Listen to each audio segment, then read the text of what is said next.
guys, so today I'm going to be doing a book review slash book talk on one of my new favourite books, and that is of course of Court of Mist and Fury. This book was everything. Now if you do not know what this book is, I would suggest click off this video. I'll give you a quick brief. It's the second book in the Court of Thorns and Roses series by Sarah J. Maas. Now if you read A Court of Thorns and Roses and you liked it but you weren't sure if you're going to continue on with the series or something like that, you need to continue on. You need to. I liked ACOTAR, don't get me wrong, but this book was everything and more. I highly recommend you read the series so you can read this book. It is so good. That's basically all I'm gonna say for the non-spoilery part, because I just really want to talk about this book and what happened in it. So if you have not read A Court of Mist and Furies and you do not want to be spoiled, click away now, because I'm gonna get into so much spoilers, it's gonna get cray up in here. Alrighty, so I went into A Court of Mist and Fury shipping Tamlin. I was on the Tamlin train. When anyone mentioned Rise, and yes, I know you're meant to pronounce it Reese, but like I read it as Rise, so like I just like saying Rise, okay? So I'm just gonna put that out there now. But like when anyone mentioned Rise, I was just like,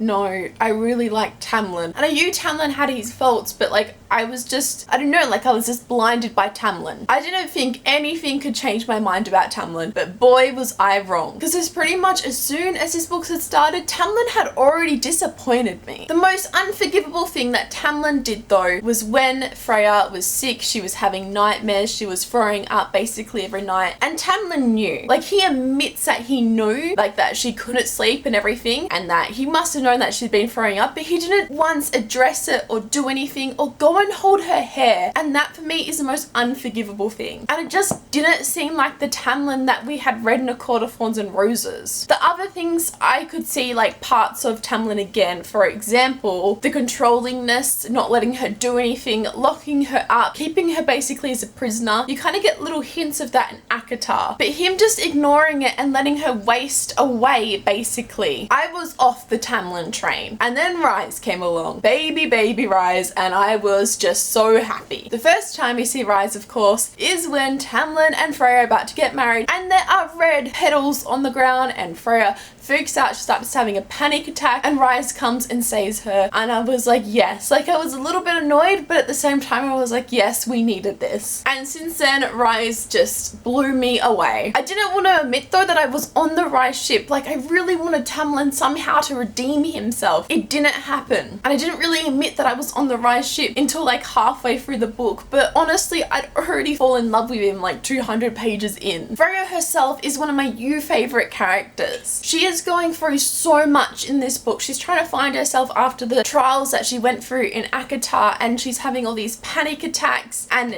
she thinks down of herself because she had to kill those fairies. It's just really completely realistic, like she's dealing it with like in a realistic way. In some books, a character will have to do something really bad or go through a bad time, and there will be like little to no character development or how that affected them. But with Freya, we really saw, I think, an accurate representation of what can happen after a situation like that. But Freya just built into an even more stronger character, and I loved her. Now Freya and Rise's relationship, I was on board it. I got on pretty quickly and I was all about it. What I really liked about their relationship though, there was no insta love. There was definitely flirting, but there was no like I love you straight away. They had like a build up and they became friends and they got to know each other and flirt more, and they'd have all these talks, and it was like a real relationship in that fact. So then that's why I kind of felt like the book cheapened a little bit when we found out at the end of the book that they were mates, and that basically it was destiny that they end up together, or like some shit, like whatever the mate thing is. It kind of felt cheapened to me because we had seen this relationship grow, and I really liked it like that because it's like a real relationship like that. So when you put mates on it, I don't know, I was just a little bit disappointed by like that. Like I like that they're mates, but for me it just kind of cheapened their relationship a little bit for me. Then we have Tarquin, who is a High Lord of the Summer Court, and I just thought, you know how Freya says it would be really easy to love you? I thought it would have been really easy to love him too. It was just really sweet and kind, and I'm really sad that what happened,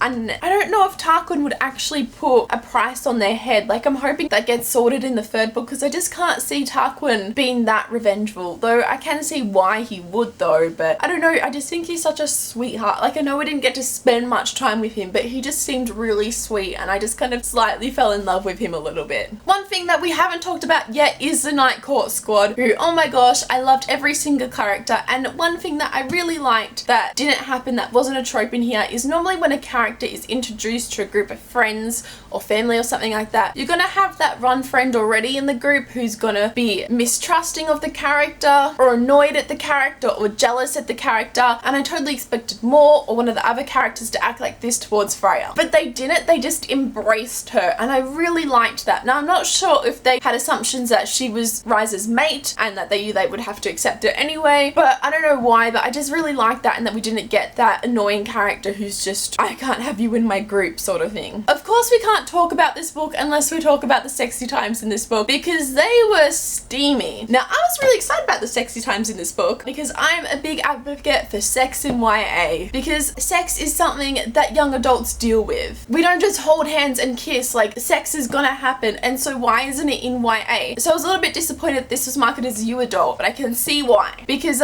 this sexy scene started to verge on a little bit you adultish. I'm not asking for these kind of scenes in young adult, but I do think sex should be more present in YA. Though I'm definitely not complaining about these sexy times, because these were great. They had the right amount of flirting and lust, and can I just say, Ryze is a feminist. Like, he was all about giving Freya everything she wanted, from fingering to oral, like, it was great. Also, thumbs up for Ryze for making Freya a part of his kingdom and being like, yes, there can be high ladies. And now she's a ruler along with Ryze for the Night Court, which, by the way, just shocked me, but like, good on Ryze. Like, he's such a feminist, and it's so great. Like, I love Ryze. Like, when Freya's like, I thought there couldn't be high ladies, because Tamlin's like, there are no high ladies, and Ryze is like, of course there can be high ladies. Like, what is this? Ryze is so good. Like, you get to see so much more of his character, and everything is explained of why he acts the way he does, why he acted the way he did in Akata. When he told his story to Freya in the cabin, and they were crying, and I was crying, and I was just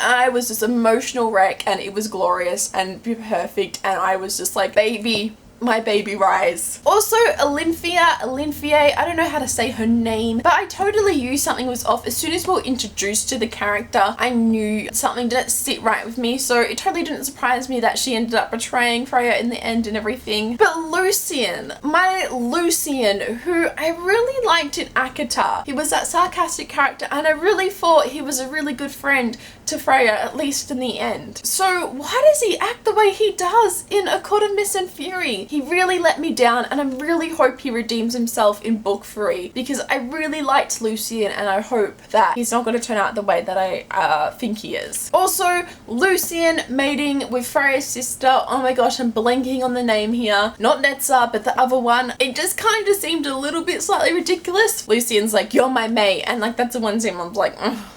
Like, this is a little bit too much for me. I would have been happy if they didn't include that, but whatever, I guess. But that ending, that plot twist, so Sarah J Maas has a thing where she keeps things from readers, and so like, it's a really important scene. We should have seen Freya become High Lady of the Night Court. Why don't we see it? It was really important, but no, Sarah J Maas wanted to shock us at the end there, and when like the king is trying to break the bond and he breaks it, and I totally thought he broke it, and it was like, surprise, lol, he didn't, and I was like, oh my god, you caused me so much torment. At the same time, I really liked that plot twist, but I was like, why couldn't we have seen this scene? I would have loved to have seen this scene. Overall though, I really loved this book so much that as soon as I finished it, I wanted to reread it, and I haven't felt like this way in a book for a very long time. I reread Akata first though, like to make it feel better that I was gonna reread A Court of Mist and Fury, because it'd been a while since I'd read Akata, and I thought it would be nice to see the changes. I definitely liked it, and now as you can see, I'm starting to reread A Court of Mist and Fury, and it's been glorious so far. I'm trying to savor it this time because I read this book in like 2 days. Trying to like go for it slowly, though honestly I think I'm probably gonna read it in 2 days again too. It's just so good. This is one of my favorite books, and I would do anything. I would kill for a copy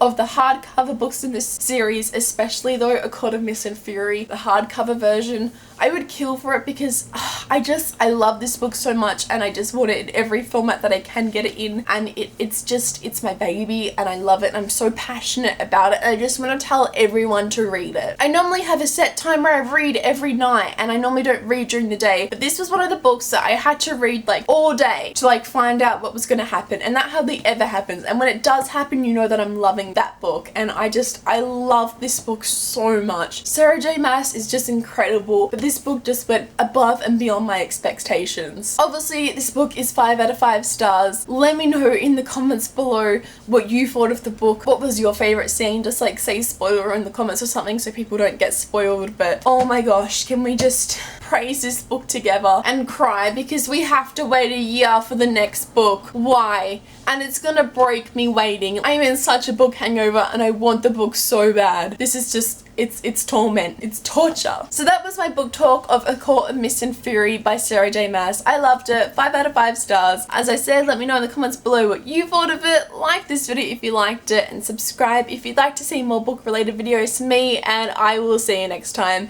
Probably fangirling about this book again. Okay, bye!